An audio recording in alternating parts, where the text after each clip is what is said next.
Okay, now before we go to a casino and step up to a craps table and actually reach into our pockets and invest any money in playing the game, we need to understand the implements of the game and how the game is actually played. So let's take a look at the dice that are used on a craps table.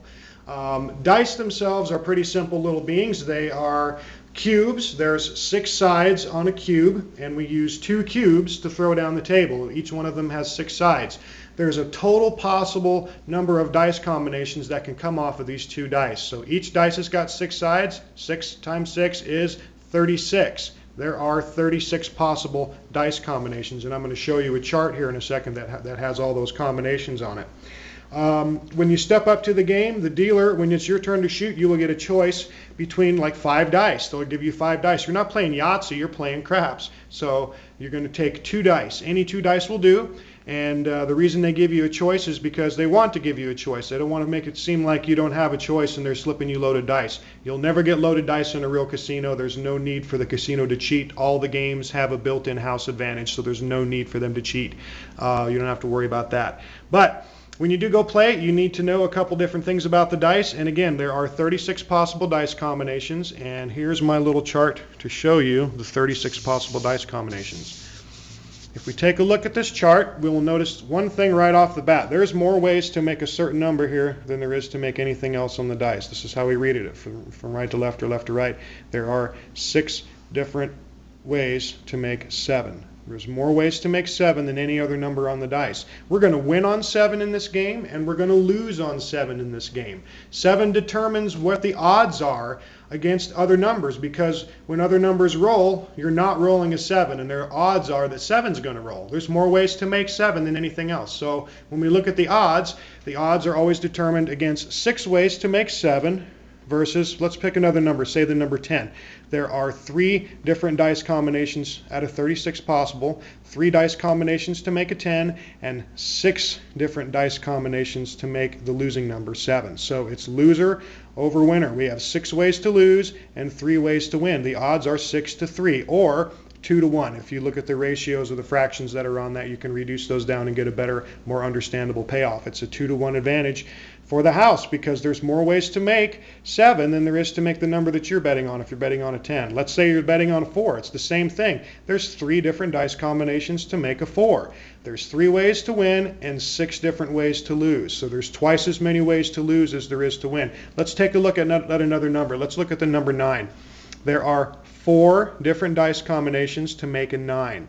And there's 6 different dice combinations to lose on to make a 7. So it's 6 to 4, or if you reduce your ratios or your fractions, it's a 3 to 2 advantage for the house. So when you make those numbers, they're going to pay you odds. The odds are you're not going to make the number. The odds are 7's going to roll because there's more ways to make it. But if you do make the number you're betting on, they're going to pay you that number plus a little bit more because the odds are that you weren't going to make it, but you beat the odds. So that's where the word odds comes from. Most people don't understand that. A lot of dealers I've talked to even that have been dealing on the games for years, they don't really understand where the odds come from and how they came up with those numbers. But that's how they do it.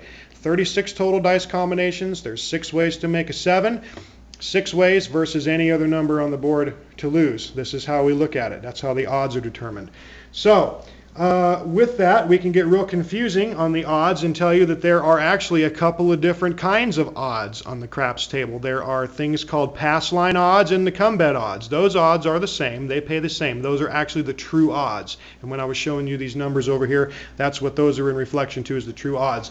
The players have a couple of different ways to put money on the game. You can go through the come and let the dice determine what the numbers are going to be, and those will pay the come bet odds, which are the true odds. Or you can actually place your money on the individual numbers yourself. You choose the numbers, and they will pay you place bet odds, which pay just a tiny bit less than the come bet odds do.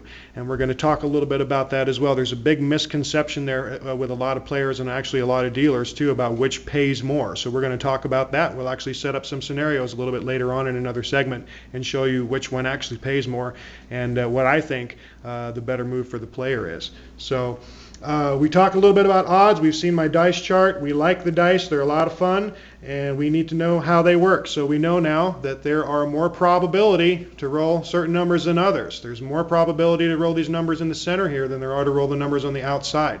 A little bit later on, we're going to show the numbers on the layout, and we'll put the chart down there again, and we'll let you understand a little bit better about how the layout is laid out and how the numbers present themselves in conjunction with this dice chart. So stay tuned. We're going to be posting some more stuff. I appreciate your time once again. Look forward to talking with you some more. Thank you.